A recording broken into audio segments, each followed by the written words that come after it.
ಹರೇ ನಮ್ಮ ಅಣ್ಣ. ಸೊ ಇವತ್ತಿಂದ ಸಂಧ್ಯಾ ವಂದನ ಕಲಿಸ್ಲಿಕ್ಕೆ ಶುರು ಮಾಡ್ತೀನಿ. ಸೊ ಮುಂಜಾನೆ ಗಡಬಡಿ ಭಾಳ ಇರ್ತದೆ, ಹೀಗಾಗಿ ಸಣ್ಣ ಸಣ್ಣ ಭಾಗ ಹೇಳಿಕ್ಕೆ ಶುರು ಮಾಡಿ, ಆಯ್ತಾ?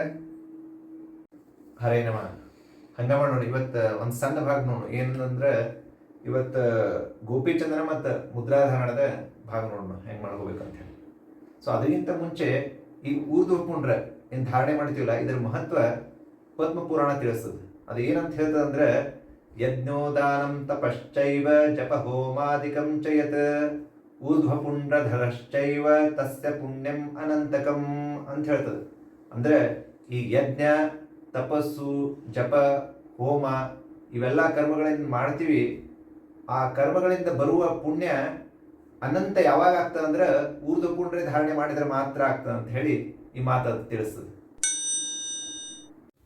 ಓಕೆ, ಗೊತ್ತಾಯ್ತು. ಸೊ ಈಗ ಊರ್ಧ್ವಪುಂಡ್ರದ ಮಹತ್ವ ತಿಳ್ಕೊಂಡ್ಮೇಲೆ ಈ ಗೋಪಿಚಂದ್ರನ ಧಾರಣೆ ಮಾಡೋಕ್ಕಿಂತ ಮುಂಚೆ ಒಂದು ಸಣ್ಣ ಸಂಕಲ್ಪ ಮಾಡೋದು. ಆಚಮನ, ಪ್ರಾಣಾಯಾಮ, ದೇಶಕಾಲ ಉಚ್ಚಾರಣೆ, ಆಮೇಲೆ ಭಾರತೀಯ ರಮಣ ಮುಖ್ಯ ಪ್ರಾಣ ಅಂತರ್ಗತ ಶ್ರೀ ವಿಷ್ಣು ಪ್ರೇರಣಾಯ ಶ್ರೀ ವಿಷ್ಣು ಪ್ರೀತ್ಯರ್ಥಂ ಗೋಪಿಚಂದ್ರನ ಧಾರಣಂ ಕರಿಷ್ಯ ಅಂತ ಹೇಳಿ ಮಾಡಿ ಆ ಗೋಪಿಚಂದನಕ್ಕೆ ಈ ಶ್ಲೋಕದಲ್ಲಿ ಪ್ರಾರ್ಥನೆ ಮಾಡಬೇಕು.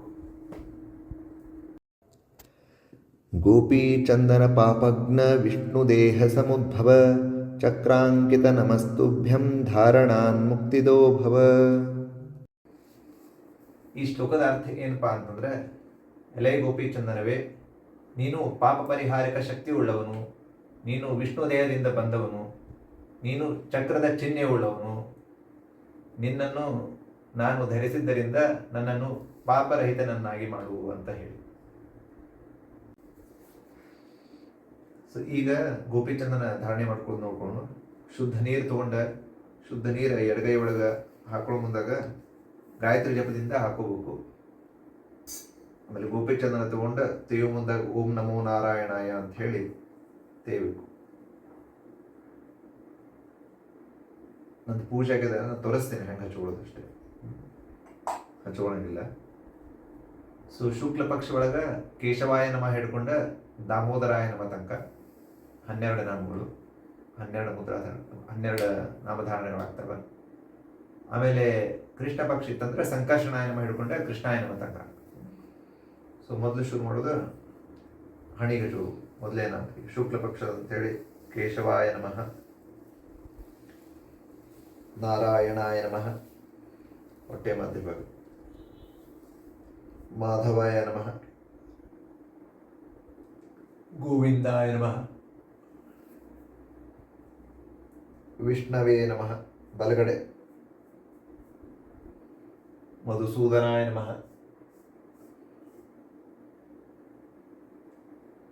ತ್ರಿವಿಕ್ರಮಾಯ ನಮಃ,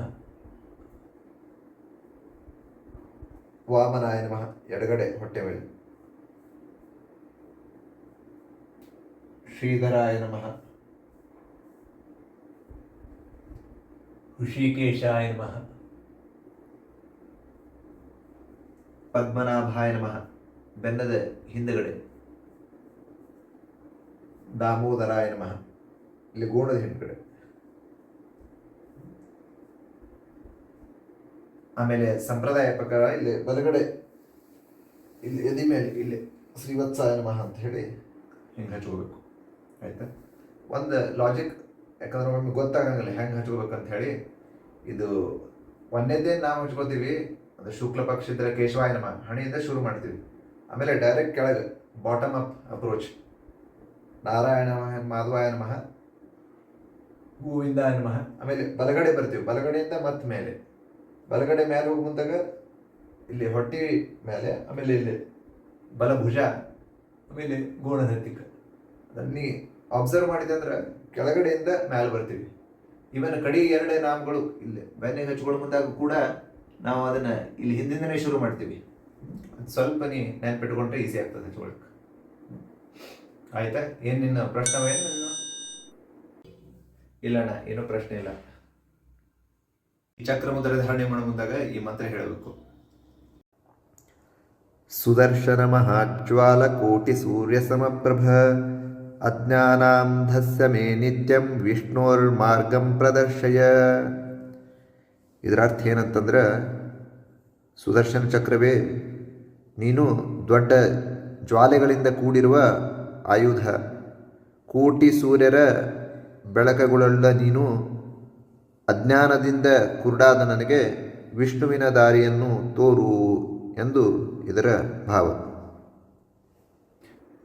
ಸೊ ಈಗ ಚಕ್ರವನ್ನು ಧಾರಣೆ ಮಾಡಿಕೊಳ್ಳು. ಈ ಚಕ್ರವನ್ನು 19 ಸ್ಥಳದೊಳಗೆ ಹಚ್ಕೋಬೇಕು. ಆಯ್ತಾ? ಒಂದನೇದ್ದು ಬಲಭಾಗದೊಳಗೆ 1, ಆಮೇಲೆ ಹೊಟ್ಟೆ ಮಧ್ಯ ಭಾಗದ ನಾಮದ ಮೇಲೆ 5, 2, 1, 2, 3, 4, 5 ಒಟ್ಟು 6 ಅದು. ಆಮೇಲೆ ಈ ನಾಮದ ಮಧ್ಯ ಕಮಲ ಏನಿದೆಲ್ಲ ಅದರ ನಾಮದ ಮಧ್ಯ 3, 7, 8, 9, 10, 11, 12, 13, 14, 15, 16, 17, 18. ಆಮೇಲೆ ಈ ಎಡಗಡೆ ನಾಮದ ಮಧ್ಯದಲ್ಲಿ 19 ಚಕ್ರಗಳನ್ನು ಧಾರಣೆ ಮಾಡಬೇಕು. ಈ ರೀತಿ ಈ ಶಂಖ ಮುದ್ರೆ ಧಾರಣೆ ಬಂದಾಗ ಈ ಮಂತ್ರ ಹೇಳಬೇಕು. ಪಾಂಚಜನ್ಯ ನಿರಧ್ವಾನ ಧ್ವಸ್ತಪಾತಕ ಸಂಚಯ ಪಾಹಿ ಮಾಂ ಪಾಪಿನಂ ಘೋರಂ ಸಂಸಾರಾರ್ಣವಪಾತಿನಂ. ಇದರ ಅರ್ಥ, ಪಾಂಚಜನ್ಯ ಶಂಖವೇ, ನಿನ್ನ ಧ್ವನಿಯಿಂದಲೇ ಪಾಪರಾಶಿಗಳನ್ನೆಲ್ಲ ನುಚ್ಚು ನೂರಾಗಿ ಪುಡಿ ಮಾಡ್ತಿ. ನಾನು ಸಂಸಾರ ಎಂಬ ಸಮುದ್ರದಲ್ಲಿ ಮುಳುಗಿ ಪಾಪಿಯಾಗಿದ್ದೇನೆ.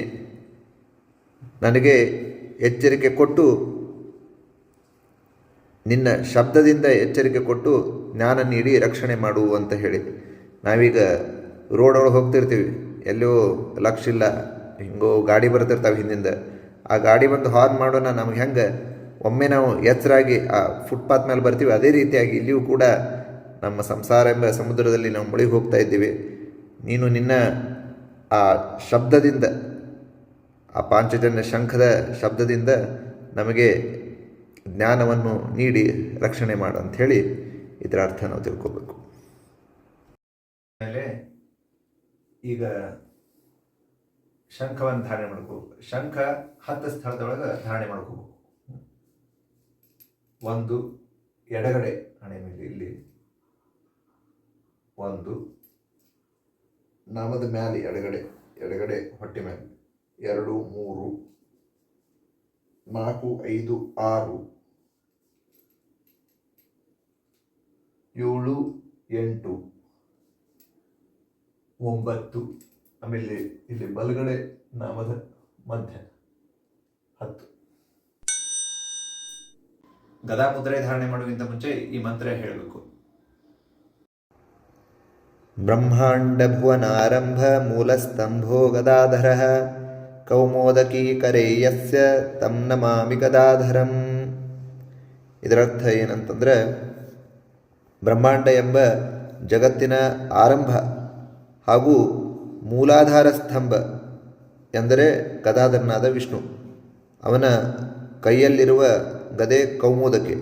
ಅಂತಹ ಗದಾಧರನಿಗೆ ನಮಿಸಿ ಗದಾ ಮುದ್ರಾಧಾರಣೆಯನ್ನು ಮಾಡುತ್ತೇನೆ ಅಂಥೇಳಿ ಇದರ ಅರ್ಥ. ಈಗ ಗದಾ ಮುದ್ರಾಧಾರಣೆ ಮಾಡ್ಕೋಬೇಕು. ಸ್ವಲ್ಪ ಕನ್ಫ್ಯೂಸ್ ಆಗ್ತಿರ್ತಾವೆ ಪದ್ಮ ಮತ್ತು ಗದ. ಈ ಗದದ ಶೇಪ್ ನೋಡ್ಕೊಂಡ್ಬಿಡು, ಎಲ್ಲ ಕಡೆ ಹಿಂಗೆ ರೌಂಡ್ ಬಂದಿರ್ತದೆ ಗದದ ಟೈಪ್.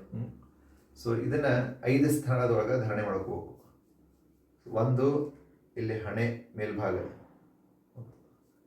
2ನೇದ್ದು ಎಡಗಡೆ ಹೊಟ್ಟೆ ನಾಮದ ಕೆಳಗಡೆ 2, 3ನೇದ್ದು ಇಲ್ಲಿ ಎಡಗಡೆ ಸೈಡ್ ಎದಿ ಕೆಳಗಡೆ 3, ಆಮೇಲೆ ಇಲ್ಲಿ ಈ ಎಡಭುಜದ ನಾಮದ ಕೆಳಗಡೆ 4, 5 ಸ್ಥಳದೊಳಗೆ. ಗೊತ್ತಾಗ್ಲ? ಈ ಪದ್ಮ ಮುದ್ರೆ ಧಾರಣೆ ಮಾಡೋದಕ್ಕಿಂತ ಮುಂಚೆ ಈ ಮಂತ್ರ ಹೇಳಬೇಕು. ಸಂಸಾರ ಭಯಭೀತಾನಾಂ ಯೋಗಿನಾಮಭಯಪ್ರದಂ ಪದ್ಮಹಸ್ತೇನ ಯೋ ದೇವೋ ಯೋಗೀಶಂ ತಂ ನಮಾಮ್ಯಹಂ.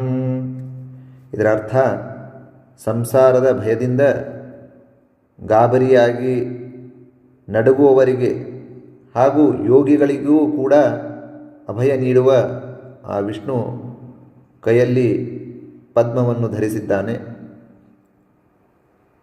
ಅಂತಹ ಬರುವ ಭಯದಿಂದ ನನ್ನನ್ನು ಕಾಪಾಡಲಿ ಅನ್ನುತ್ತಾ ಅವನಿಗೆ ನಮಸ್ಕರಿಸುತ್ತೇನೆ. ಹಾಗೇ ಈ ಪದ್ಮ ಮುದ್ರೆಯನ್ನು ಧಾರಣೆ ಮಾಡುತ್ತೇನೆ. ಸೊ ಈ ಮಂತ್ರ ಹೇಳಿದ ಮೇಲೆ ಪದ್ಮಮುದ್ರಾ ಧಾರಣೆ ಇದನ್ನು 6 ಸ್ಥಳದ ಒಳಗೆ ಧಾರಣೆ ಮಾಡಬೇಕು. ಒಂದು ಇಲ್ಲಿ ಎದೆ ಮಧ್ಯಭಾಗದಲ್ಲಿ 2, 1, 2, ಆಮೇಲೆ ಇಲ್ಲಿ ಬಲಗಡೆ ಹೊಟ್ಟೆ ಕೆಳಗಡೆ 3, ಆಮೇಲೆ ಬಲಭುಜದ ಮೇಲೆ ನಾಮ ಇರ್ತದೆ ಅದ್ರ ಕೆಳಗಡೆ 4, ಆಮೇಲೆ ಬಲಭುಜದ ಈ ನಾಮದ ಕೆಳಗಡೆ 5, 6 ಈ ರೀತಿಯಾಗಿ. ಈ ನಾರಾಯಣ ಮುದ್ರೆ ಧಾರಣೆ ಮಾಡೋಕ್ಕಿಂತ ಮುಂಚೆ ಈ ಮಂತ್ರ ಹೇಳಬೇಕು. ನಾರಾಯಣ ನಮಸ್ತೇಸ್ತು ನಾಮ ಮುದ್ರಾಂಕಿತಂ ನರಂ ದೃಷ್ಟೈವ ಲಭತೆ ಮುಕ್ತಿಂ ಚಾಂಡಾಲೋ ಬ್ರಹ್ಮಘಾತಕಃ. ಇದರರ್ಥ,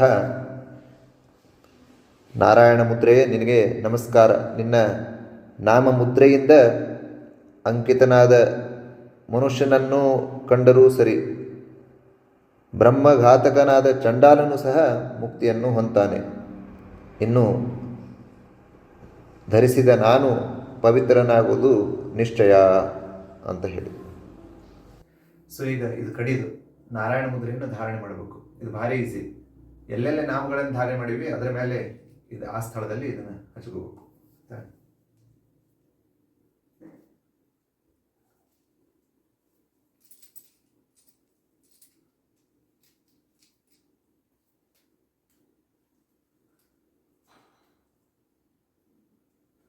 ಆಮೇಲೆ ಈ ಎಲ್ಲ ಮುದ್ರೆಗಳನ್ನು ಆಮೇಲೆ ತೊಳಿಬೇಕು ಸ್ವಚ್ಛವಾಗಿ. ಮುದ್ರಾಭಿಮಾನಿ ದೇವತಾಭ್ಯೋ ನಮಃ ಅಂತ ಹೇಳಿ ಈ ತೊಳೆದ ಮುದ್ರೆಗಳನ್ನು ಸ್ವಚ್ಛ ಮಾಡಿ ಮತ್ತೆ ನಾಳೆಗೆ. ಥ್ಯಾಂಕ್ಸ್ ಅಣ್ಣ. ಹರೇ ನಮಃ. ಓಕೆ, ಹರೇ ನಮಃ. ಹೋಗಿ ಆಫೀಸ್ನೇ.